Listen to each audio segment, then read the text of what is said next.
Okay, ठीक। चलिए, हमने जो बेसिक प्रॉपर्टी ऑफ चार्जेस में हमने दो देखा था। एक तो एडिटिविटी यानी कि उनकी योज्यता का गुणधर्म, और दूसरा था कंजर्वेशन यानी उनका संरक्षण। जैसे कंजर्वेशन ऑफ एनर्जी होता है, तो वैसे ही हमने कंजर्वेशन ऑफ चार्जेस के लिए भी पढ़ा था, यानी आवेश का संरक्षण। कि आवेश न तो उत्पन्न होते हैं न तो नष्ट होते हैं, केवल एक रूप से दूसरे रूप में बदलते हैं। अगर किसी निकाय में धनात्मक आवेश आया है तो जरूर उसके बराबर का ऋणात्मक आवेश किसी दूसरे निकाय में भी आया होगा।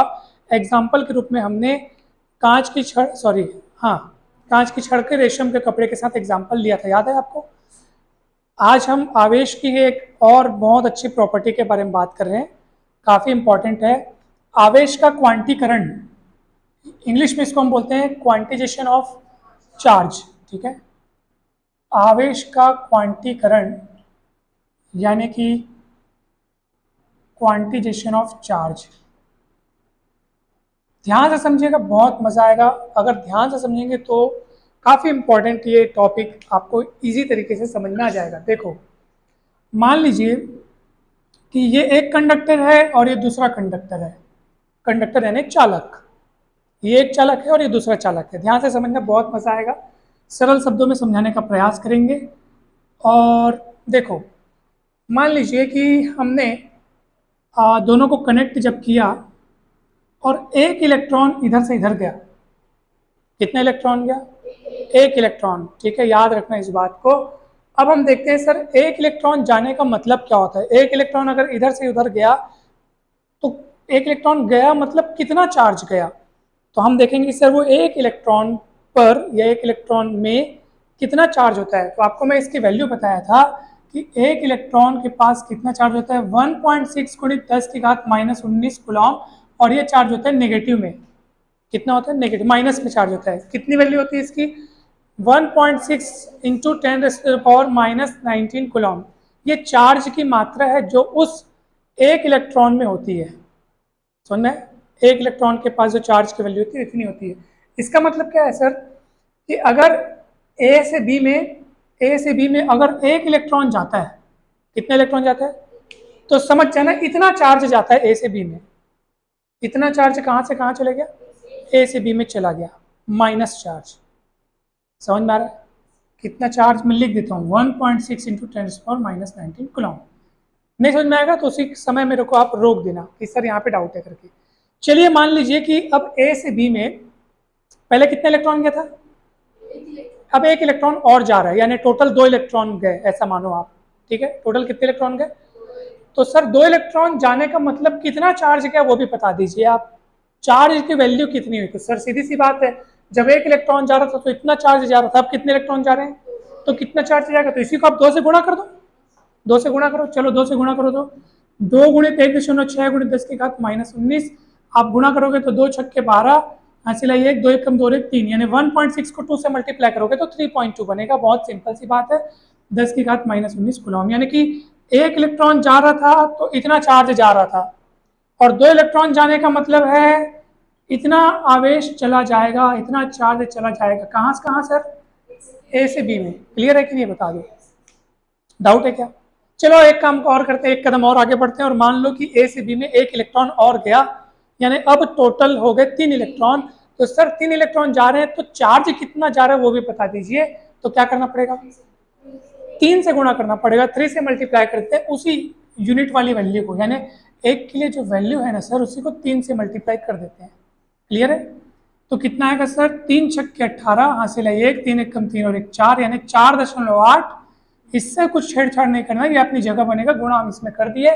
कितना हुआ सर 3 इलेक्ट्रॉन के लिए? 4.8 इंटू 10⁻19 कूलॉम। डाउट है क्या? पक्का? अब आप गौर कीजिए सर, अब हम कुछ एनालाइज करते हैं। यहाँ हम एक चीज देखते हैं, आप देखना आपको समझ में आ जाएगी बात।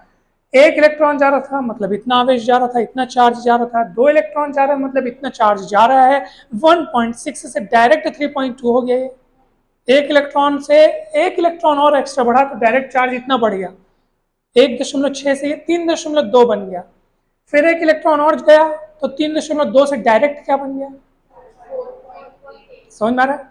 अब मैं आपको इनके बीच की एक आध कोई वैल्यू लिख के देता हूँ, आप बताना उतना चार्ज पॉसिबल है कि नहीं। यानी कि चलो 1.6 और 3.2 के बीच का एक आध कोई वैल्यू मैं चुन लेता हूँ। एग्जैक्ट बीच करना सही, लेकिन बीच का कोई सा भी वैल्यू। जैसे एक एग्जांपल के लिए मैं बोल दिया बेटा 2.5, कितना बोल दिया 2.5 इंटू 10⁻⁻19 कूलम।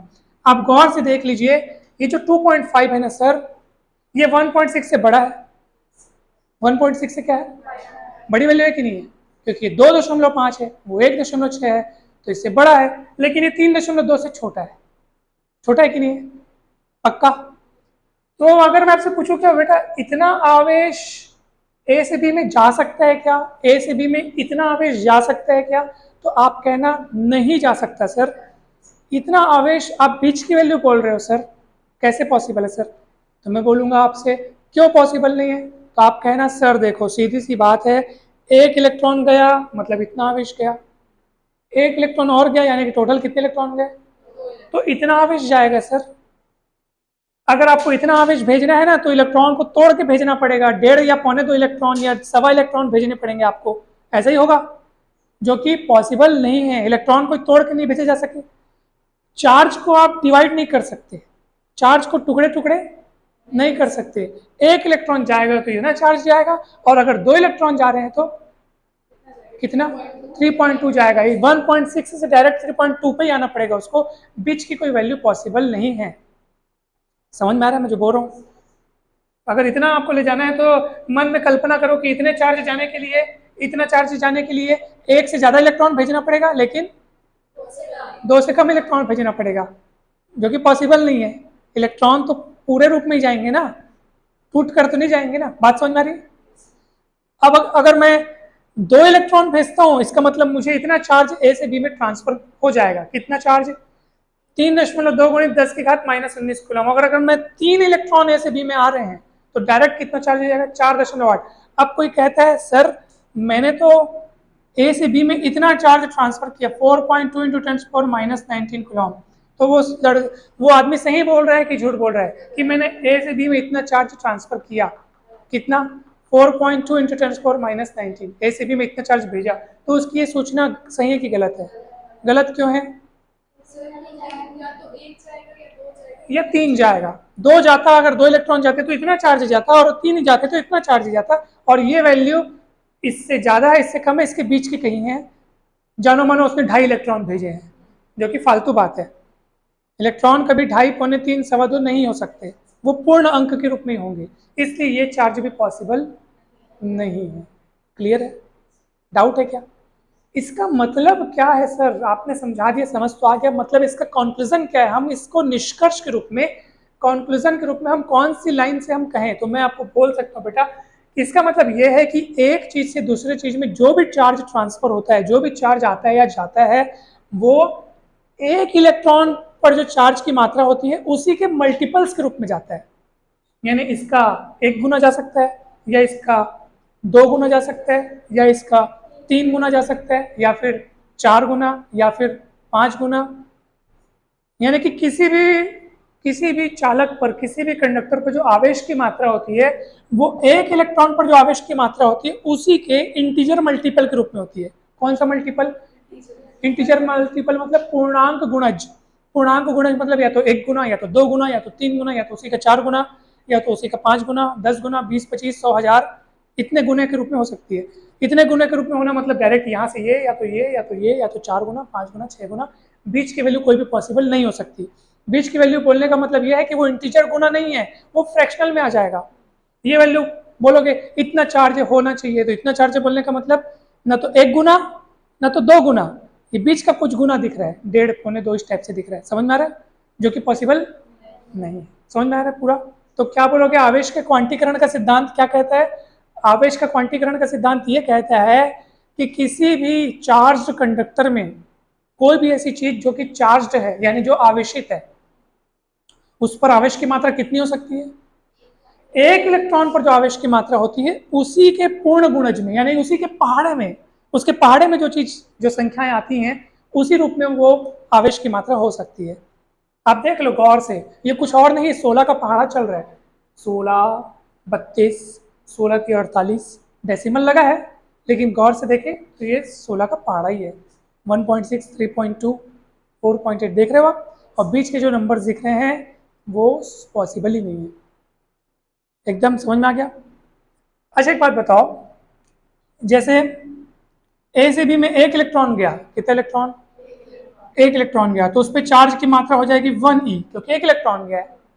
ए से बी में अगर 2 इलेक्ट्रॉन जाते हैं तो चार्ज की मात्रा हो जाती है 2e, जहां e की वैल्यू इतनी याद रखना, अगर मैं इतनी वैल्यू रख दूं तो मुझे इतना ही मिलेगा, जो 3.2 इंटू 10⁻⁻19 मिला वही मिलेगा यहाँ पे, तो मैं 2e बोल देता हूँ, यानी इस पूरे नंबर को मैं क्या बोल दिया, e बोल दिया। अगर 3 इलेक्ट्रॉन जा रहे हैं तो चार्ज की मात्रा कितनी जाएगी, 3e। 4 इलेक्ट्रॉन जा रहे हैं तो 4e या 4e, और n नंबर ऑफ इलेक्ट्रॉन्स अगर जा रहे हैं तो चार्ज की मात्रा कितनी जाएगी, n।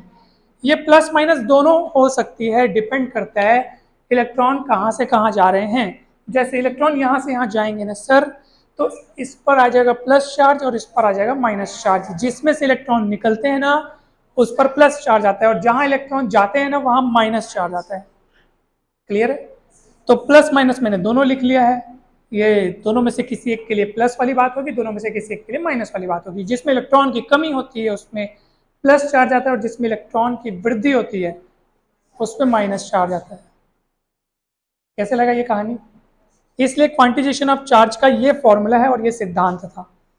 अभी मैं आपको कुछ वैल्यू देता हूँ, आप मुझे बताना कि अब वो उतनी वैल्यू का चार्ज किसी बॉडी पे पॉसिबल है कि नहीं है।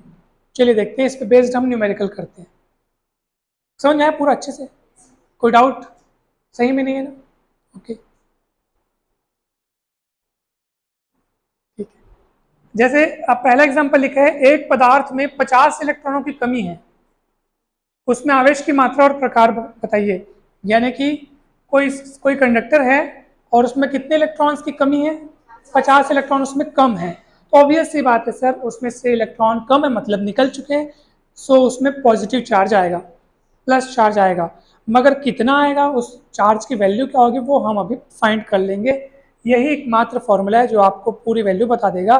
n की जगह n, what is n, number of electrons, what is n, number of electrons, what is e, charge of 1 electron, एक इलेक्ट्रॉन पर चार्ज की मात्रा कितनी होती है वो आपको बताएगा। ये वैल्यू आपको याद रखनी है, यही e का मान है। और n की वैल्यू, कितने इलेक्ट्रॉनों की कमी बोल रहे हैं, 50। ठीक है, मैंने यहाँ पे वाली प्रबोध की बुक से एग्जांपल लिया है, आपके पास जो बुक आप देख सकते हैं, इसी टाइप के एग्जांपल्स आपको देखने सुनने को मिल जाएंगे। और चलिए, तो हमारा फॉर्मूला क्या कहते हैं, यहाँ पे कितने इलेक्ट्रॉन की कमी है, 50, तो n की वैल्यू 50 हो गई। E मतलब एक इलेक्ट्रॉन पर कितना चार्ज होता है, उतना ही होता है, 1.6 - 19, फॉर्मूला रखेंगे Q इक्वल एन ई में n की वैल्यू 50, 1.6 इंटू 21 हो गया।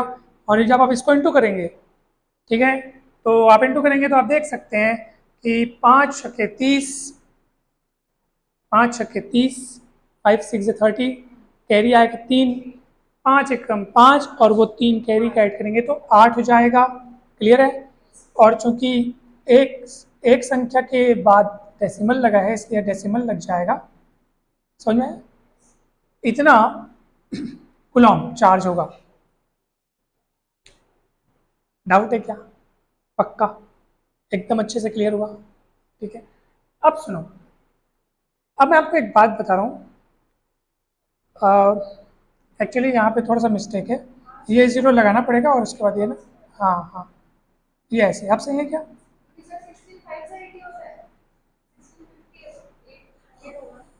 हाँ 800 होगा, और वो हम डेसिमल लगाएंगे तो ये ऐसे हो जाएगा। अब सही है ना?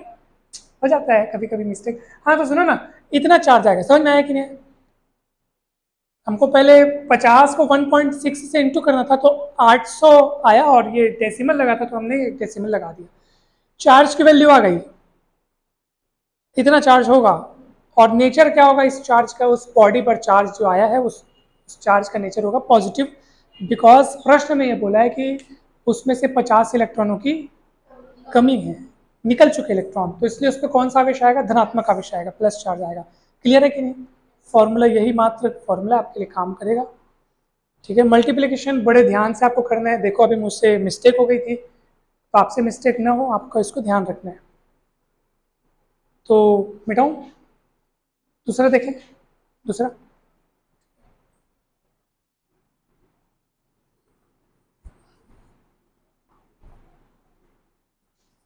अब देखेंगे एक और एग्जाम्पल करेंगे हम। देखो यहाँ पर लिखा हुआ है सर कि क्या किसी पदार्थ में इतना कूलम्ब आवेश हो सकता है। चलिए देखते हैं, मैं यहाँ पर लिखा हूँ क्या किसी पदार्थ, पदार्थ यानी कोई सब्सटेंस, ठीक है, क्या किसी पदार्थ में कितना चार्ज 2.6 इंटू 10⁻⁻19 कूलम्ब चार्ज हो सकता है। प्रश्न पूछ रहा है क्या किसी सब्सटेंस को हम इतना चार्ज दे सकते हैं या नहीं दे सकते। चलिए देखते हैं, ठीक है, कब इतना चार्ज दे सके। और देखने से पता चला कि नहीं दे सकते। कैसे पता चला देखने से? देख, अगर ये 1.6 होता तो समझ जा कि एक इलेक्ट्रॉन दिया गया है, एक इलेक्ट्रॉन दिया गया। अगर 1.6 इंटू 10⁻⁻19 कूलम्ब होता तो हम क्या समझते कि एक इलेक्ट्रॉन गया है फलाने से फलाने में, एक ऑब्जेक्ट से दूसरे। और ये 1.6 के बजाय अगर मान लो यहाँ पे अगर 3.2 दिखता है, डायरेक्ट 16 दूनी 32 देखना है, 1.6 से अगर डायरेक्ट 3.2 दिखता है तो क्या समझते कि दो इलेक्ट्रॉन गए होंगे सर, तभी इतना चार्ज दिख रहा है। तो ये ना तो 1.6 है ना तो 3.2 है, ये दोनों के बीच का कुछ है। 1.6 से ज़्यादा दिख रहा है और 3.2 से कम दिख रहा है। ये कम ज़्यादा दिख रहा है, समझ में आ रहा है क्या? 2.2 जो है वो 1.6 से ज़्यादा है ना बेटा, ये 1.6 है और ये क्या है ना, तो कौन सी वैल्यू ज़्यादा है कौन सी कम है ना, ये ज़्यादा है। ये एक इलेक्ट्रॉन पर आवेश की मात्रा होती है, और अगर दो इलेक्ट्रॉन हो जाए तो कितना चार्ज हो जाए, तो ये क्या है, इससे कम और इससे ज़्यादा। तो ऐसा प्रतीत होता है कि ना तो एक इलेक्ट्रॉन गया है ना दो गया है, बल्कि तो वो जो पॉसिबल ही नहीं है। इलेक्ट्रॉन हमेशा एक सिंगल के रूप में ही जा सकते हैं। तो देखने से पता चला पॉसिबल नहीं है, मगर हम उसको प्रूफ भी करेंगे, ठीक है। हाँ, कि ये कैसे पॉसिबल नहीं है, तो प्रूफ करेंगे। तो हमारे प्रूफ के लिए वही वाला फॉर्मूला हम लिखेंगे, Q is equal to n e वाला।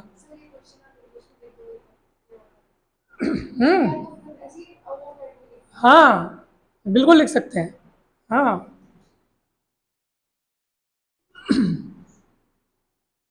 तो इसको हम लोग इंग्लिश में देखो क्या बोलेंगे, is this charge is possible in any substance. सुना? तो आप अपने हिसाब से भी उसको ट्रांसलेट करके लिख सकते हो। Charge 2.2 into 10⁻⁻19 coulomb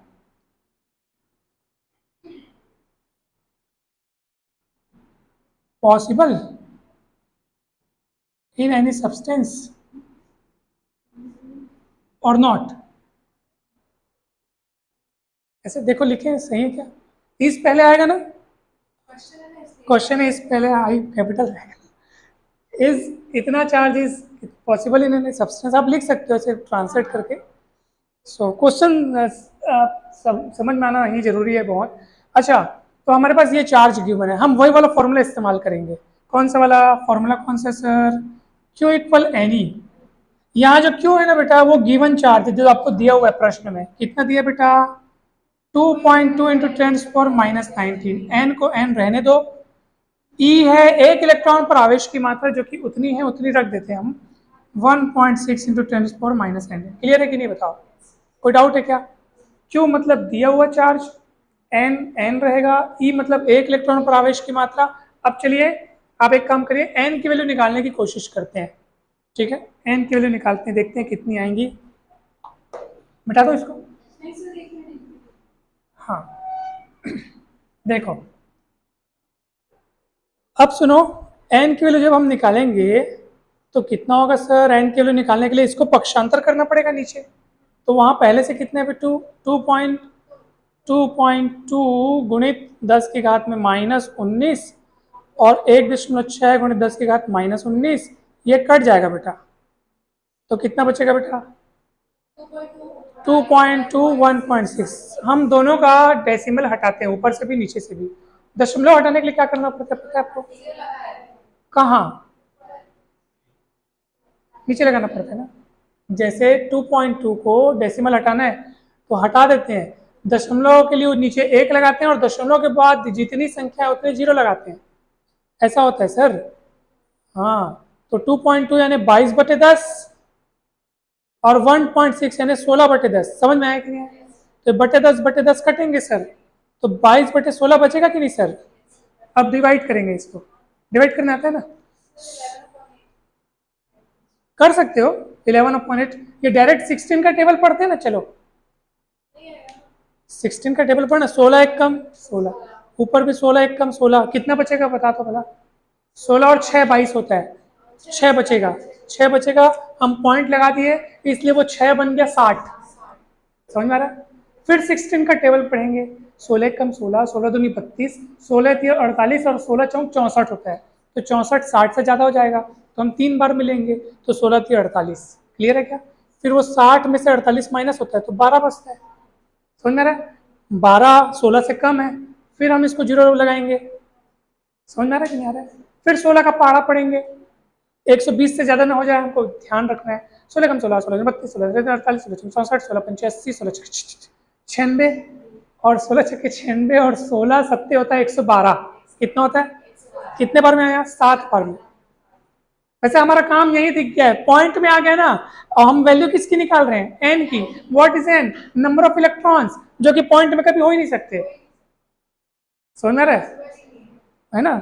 number of electrons कभी डेसिमल में आ ही नहीं सकता आपका, वो तो पूर्णांक के रूप में आएगा ना सर। किसमें आएगा? पूर्णांक। मतलब समझ रहे हो पूर्णांक किसको बोलते हैं? 1 या 2 या 3 या 4 या 500 या 1000, कुछ भी। दशमलव वाला वहां पे कोई गुंजाइश नहीं है। आप अगर और एक कदम और बचा, 100 कितना 112 बचा था ना, 8 बचा 16 पंचे 80, हाँ इतना आएगा, which is not possible. Clear है क्या? तो आप यहाँ पे ये इस तरीके से आप सॉल्व, हालांकि हमको देखने से शुरू में पता चल रहा था कि सर ये चार्ज पॉसिबल नहीं, बट आपने इसका प्रूफ दिया है, मैथमेटिकल प्रूफ दिया है। और आप यहाँ पे लिख सकते हैं क्योंकि एन का मान दशमलव संख्या में आ रहा है, आ रहा है, जो कि संभव नहीं है, क्योंकि एन क्या है बेटा? N what is n? Number of electron. जो एक पदार्थ, अभी जो आपको एग्जांपल समझाया था ए और बी, वहां जो इलेक्ट्रॉन जा रहे थे 1 गया 2 गया 3 गया, वो एन है। एन है इलेक्ट्रॉनों की संख्या। समझ में आया कि नहीं? अच्छे समझ में आया? पक्का? ठीक है, तो ये क्वेश्चन कंप्लीट होता है। एग्जाम्पल आप अपने बुक में और देख सकते हैं। अब हम देखते हैं यहाँ पे 1 कूलम आवेश में कितने इलेक्ट्रॉन होते हैं, चलो देखते हैं। ठीक है, उससे पहले एक और एग्जाम्पल दिया, उसको देख लेते हैं। चलो, जबरदस्त एग्जाम्पल है। नाइट्रोजन के नाभिक में आवेश की गणना कीजिए बोलते हैं। Calculate charge in nucleus of nitrogen. देखते हैं, चलते हैं। मस्त सो बेटाओ, समझाता हूँ मैं। बेटाओ इसको पहले बताओ।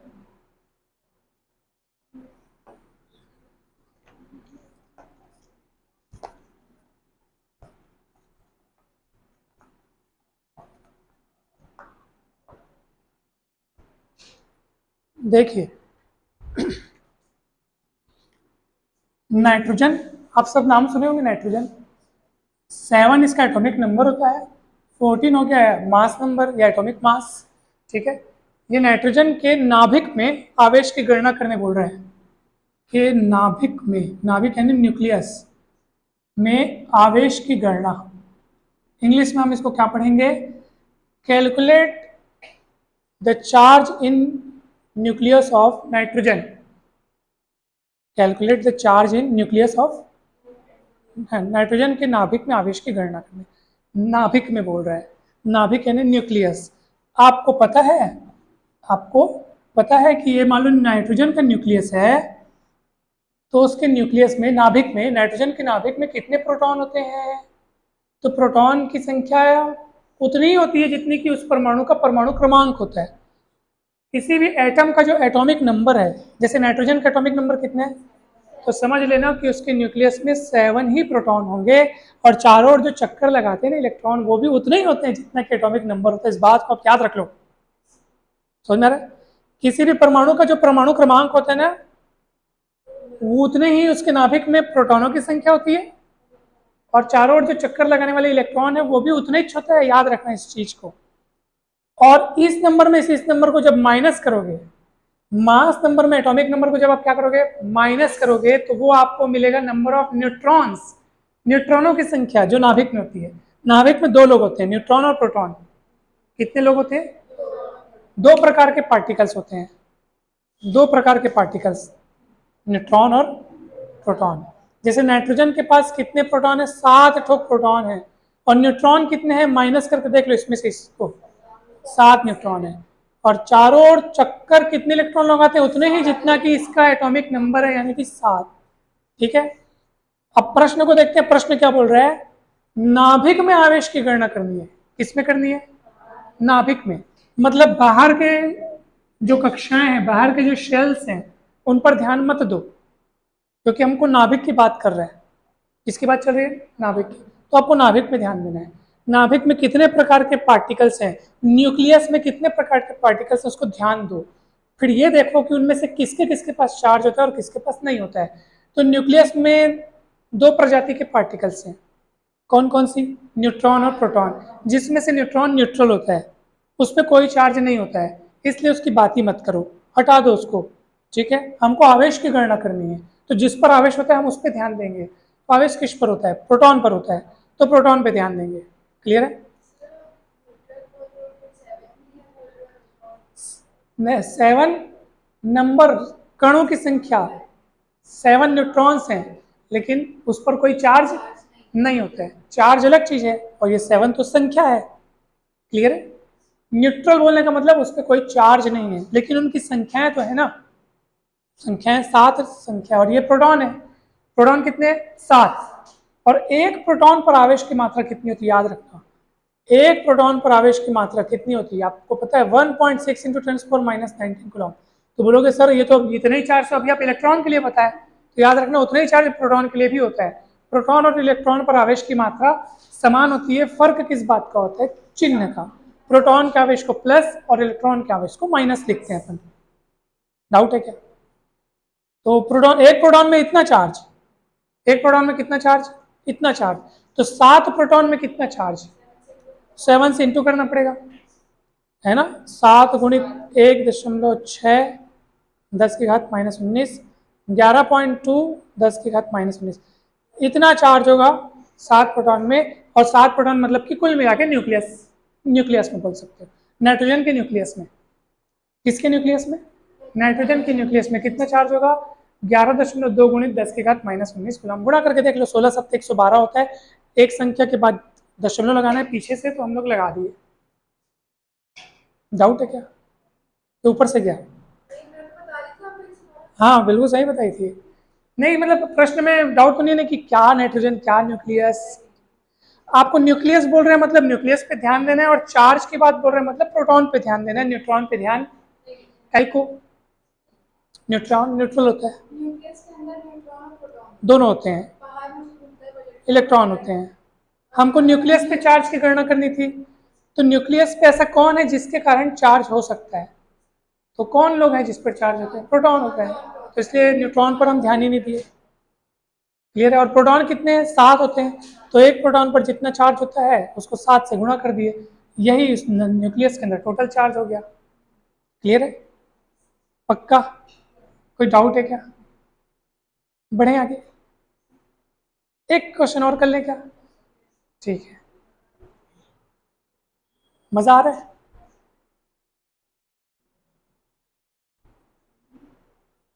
तो ऐसे ही मजा आप लोग टेस्ट दिलाने में भी लाया करो, है ना। टेस्ट भी आप उसी उसी उत्साह के साथ दिलाया करो, जितना उत्साह यहाँ पे आपको पढ़ने में लगता है। तो टेस्ट में भी आपको वही उत्साह दिलाना है, न कि टालना है टेस्ट को। ठीक है, अब सुनिए, अब एक क्वेश्चन और देखते हैं। एक कूलम में कितने इलेक्ट्रॉन होते हैं? एक कूलम आवेश में कितने इलेक्ट्रॉन होते हैं? प्रश्न है,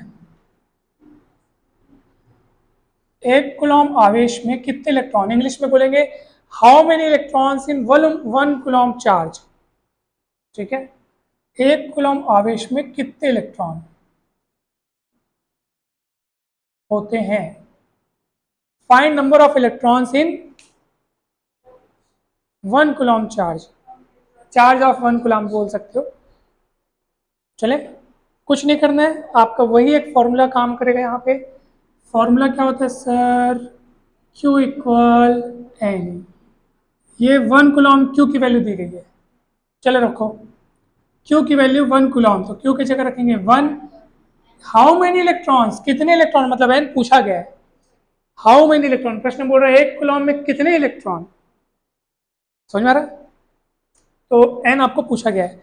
और ई क्या होता है बेटा, ई क्या होता है, एक इलेक्ट्रॉन पर आवेश की मात्रा, एक इलेक्ट्रॉन पर आवेश की मात्रा, ठीक है, क्वांटिटी या value of charge in 1 electron, तो कितनी होती है आपको पता होगा ये। अब एन की वैल्यू पता करने के लिए ना सर इसको उधर पलटाना पड़ेगा, पलटाएं क्या, चलिए पलटाते हैं।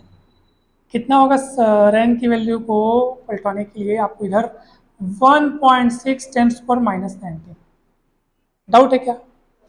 इसको सॉल्व करेंगे बड़े इत्मीनान से, बहुत आराम से। पहले तो मैं ये 10 की घात जो -19 है ना सर, उसको ऊपर ले जाता हूँ, तो क्या होगा बताओ, 10 की घात -19 अगर ऊपर जाएगा तो 10 की घात में +19 हो जाएगा, समझ में आ रहा है? क्या हो जाएगा, +19 हो जाएगा। और ये 16 सॉरी जो 1.6 है ना सर, इसका डेसिमल में हटा देता हूँ सर, क्या करना पड़ेगा उसके लिए, तो 16/10 करना पड़ेगा सर। डाउट है क्या सर? 10 को पलट के ऊपर ले आते हैं, होता है ना, बटे के बटे तुरंत ऊपर पलटे। घटे कब होता है, डिवाइड होता है तब घटे होता है, मल्टीप्लाई में जुड़े होता है, समझ में ना, गुणे में जुड़े, बटे में घटे और बटे में पलटे, याद रखना। तभी बटे का बटे ना, तो क्या हो जाएगा, पलटे, पलट दो, 10/16 और 10 की घात 19। डाउट है क्या? लेकिन अभी मजा नहीं आ रहा यार, ये 10 है, ये 16 है, 10 छोटा है 16 बड़ा है, छोटे में से बड़ा डिवाइड नहीं होता है, तो उसको मैं एक काम करता हूँ, 10 को 100 बनाता हूँ, 100 में से 16 डिवाइड करना आसान है, ठीक है, इजी जाएगा।